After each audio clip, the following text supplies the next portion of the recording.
debajo de la cavidad abdominal. Si es en la cavidad abdominal, entonces vemos que la parte inferior de esa gran cavidad, por eso se dice la cavidad abdominopélvica, la pelvis va a estar debajo de la cavidad abdominal y tiene dos límites, por así decir, dos límites. Uno llamamos la pelvis mayor, ¿verdad? La pelvis mayor que está dada por el hueso ilíaco y la línea que cubre todo lo que es la cresta ilíaca sería la pelvis mayor. Pero hay una pelvis menor y la pelvis menor está dada por un anillo que se encuentra un poco más abajo de lo que serían las crestas ilíacas, que le vamos a llamar la pelvis menor, que es la pelvis verdadera, que es donde están los órganos, donde están los órganos en esa zona. Y entonces aquí tenemos los detalles de lo que sería la pelvis mayor y la pelvis menor, ¿verdad? Entonces, pelvis mayor o pelvis falsa tiene que ver con las crestas ilíacas, pelvis menor tiene que ver con esta línea, con este espacio que está dado justamente por lo que es el reborde pélvico, lo que conocemos como la línea pectínea. Esa línea pectínea en el hueso nos va a dar lo que corresponde a la pelvis. Otro detalle general, la pelvis mayor y la pelvis menor están abiertas arriba, es más grande como si fuera una copa. La parte inferior es el estrecho inferior de la pelvis, así como habíamos hablado en el tórax. Tiene un estrecho superior amplio, grande, que no tiene que tiene comunicación con la cavidad abdominal, y tiene un estrecho inferior cerrado por un diafragma. Es un diafragma igual como el que conocíamos en el abdomen, es un diafragma que es el diafragma pélvico. Entonces tiene la forma de una copa. ¿Okay? Hablemos de los huesos coxales y para eso les voy a poner, vamos a ver los huesos en una disección de un cadáver para que tengamos un poquito más de idea de cómo está dividido, cómo están los huesos coxales, ¿ok? Entonces veamos ahí está la pelvis. Pelvis mayor tiene que ver entonces con las crestas ilíacas. Pelvis menor tiene que ver con esta curva, esta línea, este espacio, que sería entonces la línea pectínea. ¿Por qué es importante recordar eso? Porque en la mujer cuando el útero está ocupado, la mujer concibe, hay un crecimiento del bebé, la cabeza del bebé en un principio está flotando arriba de esa línea. Cuando viene el momento del parto, la cabeza tiene que encajar en esa parte, se encaja. Decimos el bebé está encajado. ¿Cómo sabemos eso? En los 8 meses el útero está arriba del abdomen, está pegado a la sífisis, al esternón, a la apófisis sifoides, hasta ahí está. A los 9 meses, de pronto siente la dama que el bebé bajó, o sea, como que en vez de estar aquí arriba apretando, a los 9 meses desciende. Lo que sucede es que la cabeza, después de estar flotando, agarra y se encaja en esa zona.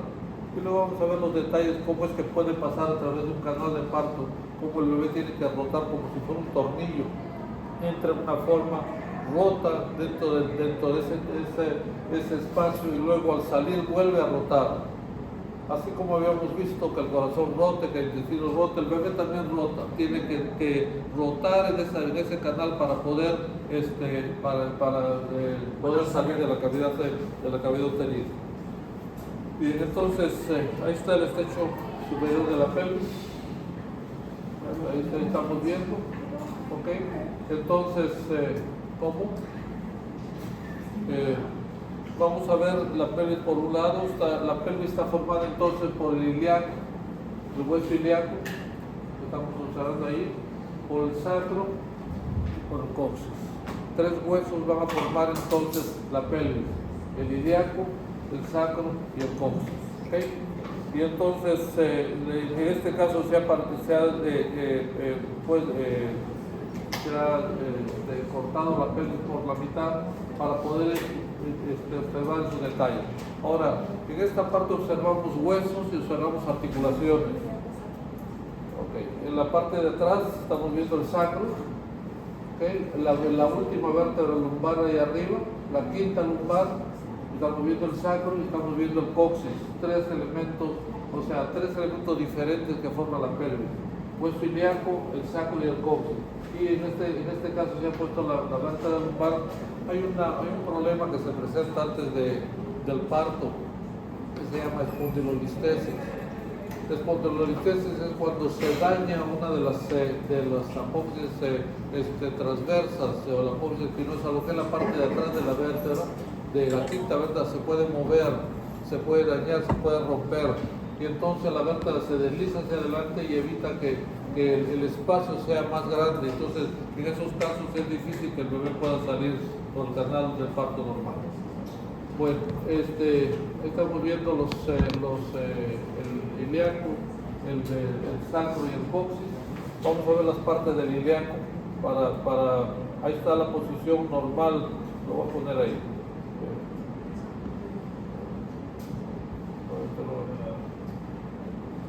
Ahí está. Esa es la posición normal del ilíaco, en la posición de bipedestación. En realidad, el sacro está haciendo un techo en la cavidad pélvica. ¿Okay? La pelvis no está, vamos a decir, horizontal allí. La pelvis está inclinada hacia adelante en la posición de cuando estamos en bipedestación. El sacro está formando casi el techo de la cavidad, y entonces observamos en la parte inferior lo que sería el diafragma pélvico. Okay. Estos son los ángulos normales.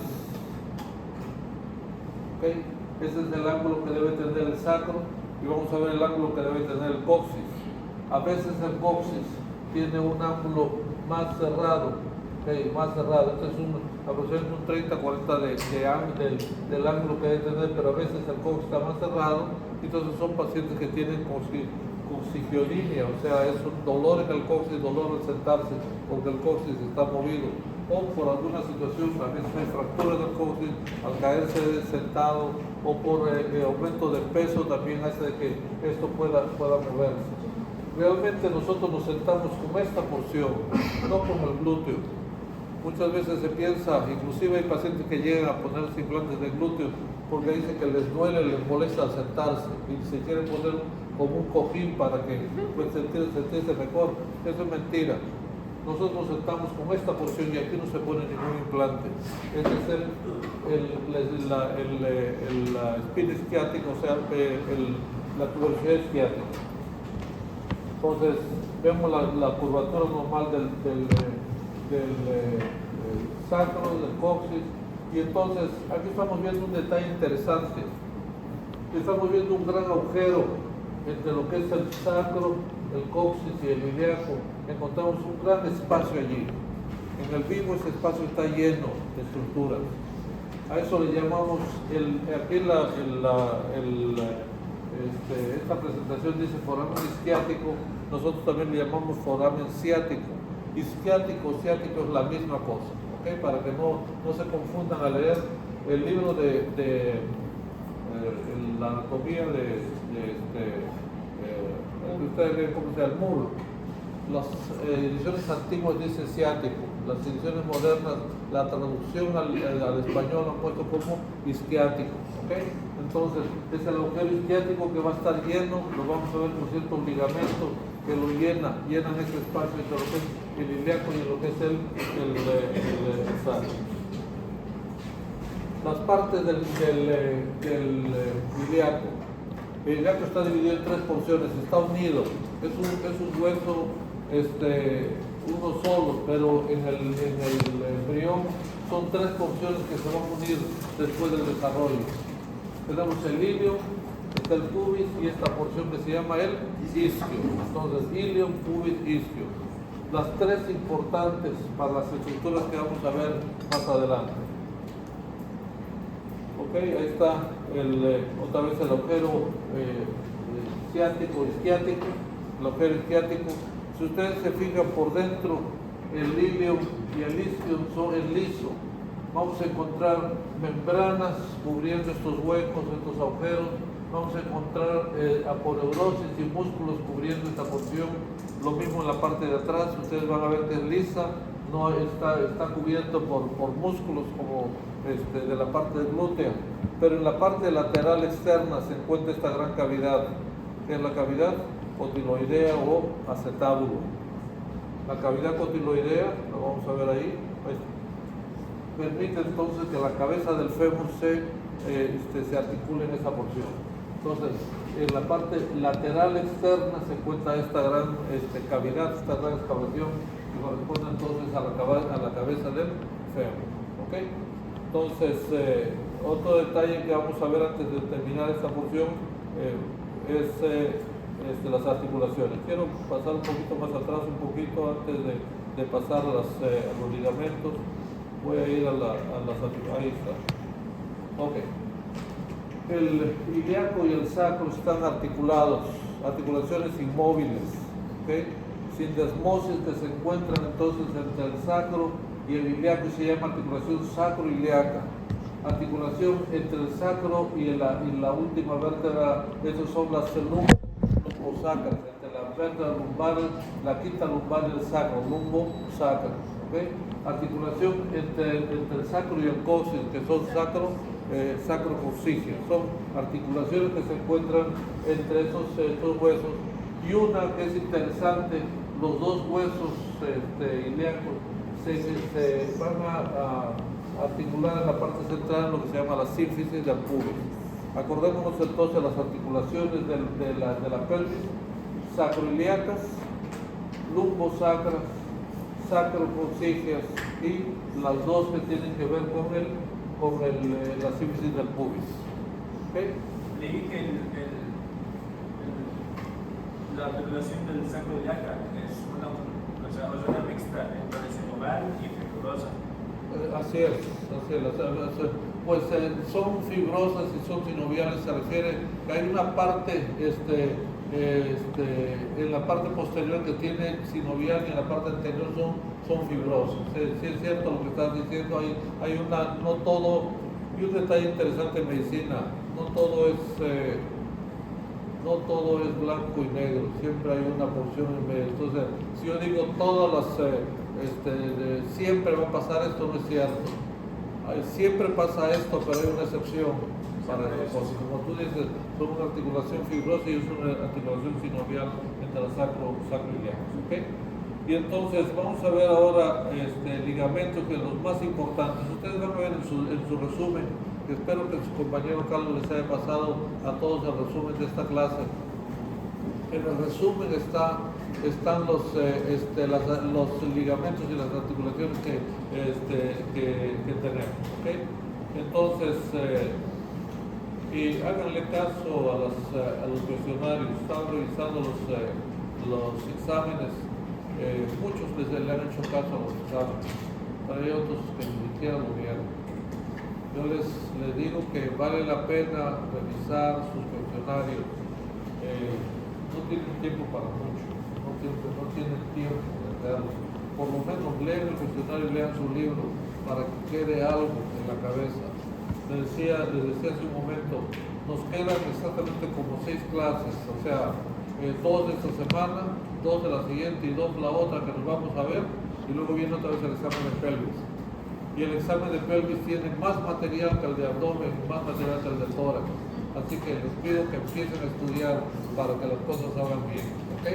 Y no solo que salgan bien, sino para que por lo menos quede algo de anatomía en su cabeza.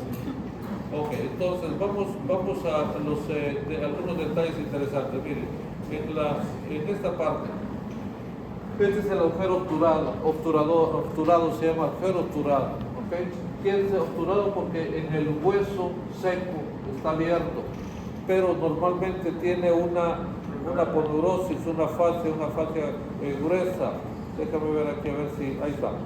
Una fascia gruesa que se llama la membrana obturatriz, es una membrana clara, gruesa, que cubre casi todo ese espacio obturado. Tiene un agujero por donde pasa el nervio obturador y pasa la arteria obturatriz y los vasos y los venosos obturatrices. Entonces, por ese agujero van a pasar el nervio obturador, los vasos, la arteria obturatriz. Sobre esa membrana Por dentro se encuentra el músculo obturador interno.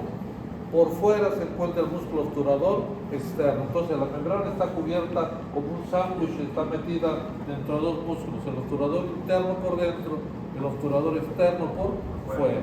¿Okay? Para que nos acordemos de ese detalle. Okay. La otra cosa que en esto podemos aprovechar esta parte es que entre la pelvis y me refiero al hueso pélvico y al sacro, necesitan soportar mucho peso. Probablemente no nos damos cuenta al caminar, o al sentarnos, o al levantarnos, pero traten de cargarme a mí si yo me desmayo ahorita. Traten de cargar a uno de sus compañeros si pierde la fuerza y pierde la tonicidad de sus músculos, para que vean lo que pesa uno. 70 kilos no es fácil, 90 kilos no es fácil, 100 kilos no es fácil levantarlo, nada más que tenga mucha condición física. El hueso, estos huesos soportan ese peso, lo soportan, ¿ok? Y para soportarlo tiene que tener ligamentos muy fuertes, muy duros, para que no se mueva, no se abra, ¿ok? Veo a algunos de ustedes que están cansados. ¿Qué pasó? ¿Qué hicieron ayer? ¿Por qué están cansados? ¿Se levantaron? Nada más tienen sueño. ¿Qué hicieron? Por la semana pasada. Por la semana pasada, pero ya pasó. No estábamos durmiendo. No dormíamos la semana pasada. Pero creo que y eso es lo peor que pueden hacer y es un consejo que yo no debo dar. Porque yo sé que cuando yo estoy estresado me quedo hasta que termino. Pero si algo he hecho malo en mi vida es haberme desvelado.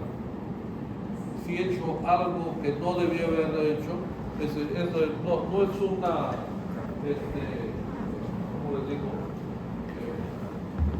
Se arrepiente. Por